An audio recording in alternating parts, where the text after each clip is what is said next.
Саламатсыздарбы, ынтымактын эфирдик чыгарылыштарын кабарлардын күндүзгү топтому улантат. Студияда Самара Ашырбаева.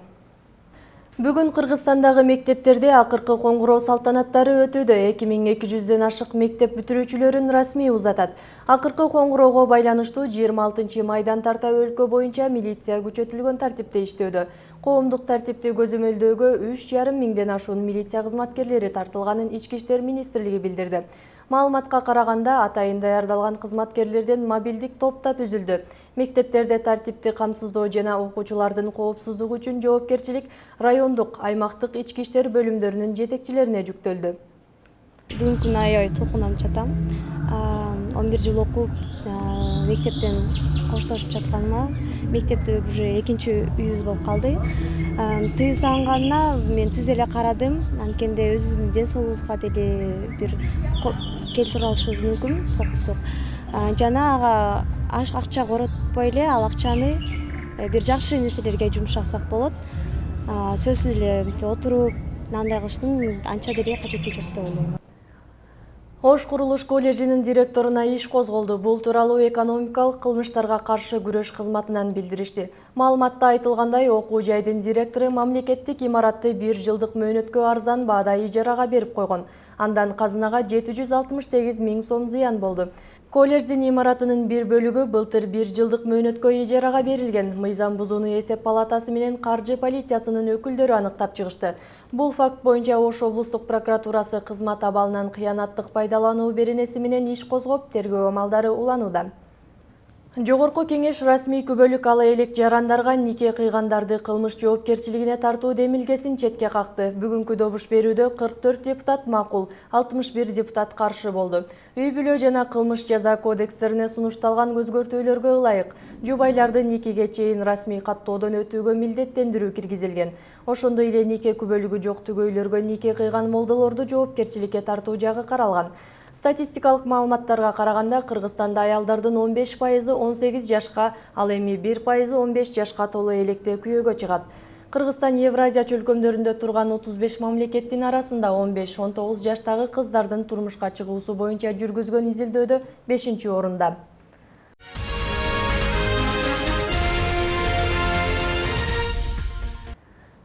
Кыргызстанда пахта өндүргөн дыйкандар жыл сайын азайып баратат. 2014 жылы Ош облусунда 10 миң гектардан ашык аянтка була эгилсе, быйыл бул көрсөткүч 4 миң гектарга кыскарды. Ак алтын өндүрүүнүн азайып баратканын дыйкандар баанын арзан болуп жатканы менен түшүндүрүшүүдө. Ал ортодо өкмөт өкүлдөрү мындан ары өлкөдө пахтага суроо талап көбөйүшү мүмкүндүгүн жарыялап чыгышты. Себеби Кыргызстанда дүйнөдөгү эң ири ак алтын алуучулардын бири Бангладеш республикасына ак алтын экспорттоло баштады. Бул мүмкүнчүлүктөн буланы эң көп өстүргөн Ош облусу канчалык деңгээлде пайдалана алат? Назгүл Ахунованын материалында. Өлкөнүн түштүгүндө пахта өстүрүү кызуу жүрүп жатат. Салахидин мырза ак алтынды 30 жылдан бери эгет. Пахта өстүрүү дыйкандар үчүн өтө татаал, анткени анын түйшүктөрү көп. Бирок проблема ушул, баасы мурда чечилбейт да. Кийинирээк чечилип калат. Чечилгенден кийин алып барып тапшырасың, мындан күтөсүң ошондой да. Акчасын күтөсүң, башкасын аласың. Кээде терген акчаны азыр бирок 3-4 жылдан бери жакшы болуп калды. Заготовительдер өздөрү келип келишим түзүп атабыз. Пахтанын баасын алдын ала айтууга болбойт. Нарк көзүндө базар экономикасына карап билинет. Ош облусунда ак алтын Араван жана Кара Суу райондорунда көп эгилет. Бирок пахта эккен дыйкандар 2014 жылга салыштырмалуу азайган. Мен айтып кетпедим, былтыр 2014 жылы бизде пахта өсүмдүгү 10.800 гектар жерге эгилген болсо, 2015 жылы анын аянты 4.800-гө түшүп, 6.000 гектарга азайып кеткен да. Bunun негизги себеби баягы пахтаны сатуунун кыйынчылыгынан келип чыкты да. Ал эми быйылкы жыл болсо, былтыркы жылы 2015 жылы пахтанын сырой баасы 42ге чыккандыгына байланыштуу быйыл өсүп 6931 гектарга чыкты аянты, пахтанын эгүү аянты. Былтыркыга салыштырмалуу 2100 гектарга көбөйдү да. Адистер пахта өндүрүмүн көбөйтүү керектигин айтышат. Мындан ары өлкөдө булага суроо талап көбөйүшү мүмкүн. Анткени Кыргызстандан Бангладеш өлкөсүнө ак алтынды экспорттоо мүмкүнчүлүгү түзүлдү. 25 май күнү Бангладешке кыргыз пахтасынын алгачкы бөлүгү жиберилди. 25 майда Бангладештин Читтагонг портуна кыргыз пахтасынын алгачкы партиясы барды. Бул өлкө көп жылдан бери дүйнөдөгү ири пахта алуучулардын тизмесинде 2-орунда турат. Жыл сайын бул көрсөткүч өсө берет. Албетте, пахтага да суроо талап күчөйт. Ошондуктан Кыргызстан бир гана ата мекендик продукциясын дүйнөлүк базарга чыгарбастан, ички пахта өстүрүүчү чарбасын да күчөтүп алмак. Азыркы учурда Кыргызстанда өндүрүлгөн пахтанын көлөмү жыл сайын Бангладешке керектелүүчү ак алтындын 4-5% барабар.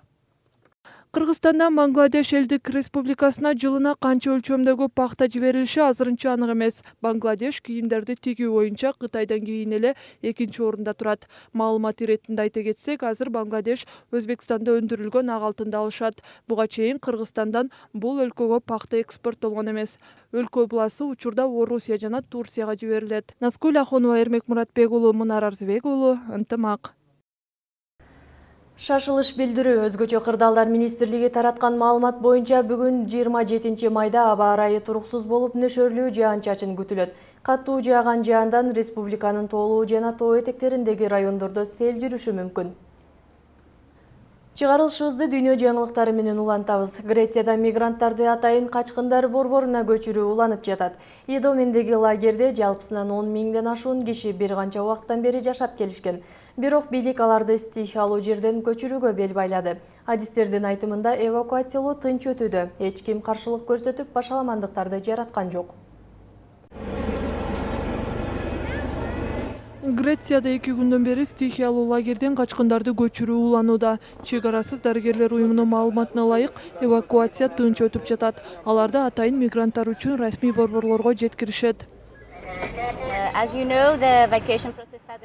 Көчүрүү иштери 2 күндөн бери жүрүп жатат. Учурда 2000ден ашуун киши жакын арадагы качкындар лагерине жайгаштырылды.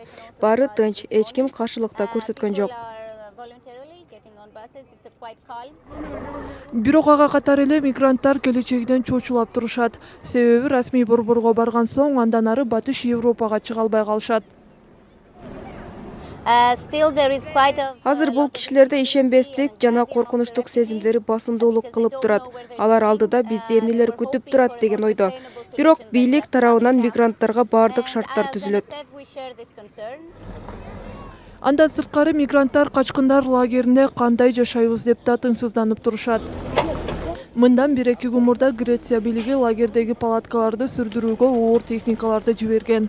Идомендеги лагерде бир канча айда бери 10 миңге жакын мигранттар жашап келишкен. Алардын көпчүлүгү Афганистандан, Ирактан жана Сириядан келгендер. Алар бир топ убакыт тартип сакчылары менен Балкан маршрутун ачууну талап кылып тирешип келишкен. Ошол күндөн тарта Греция бийлиги аларга бир канча ирет атайын качкындар борборуна жайгаштырууну сунуштаган.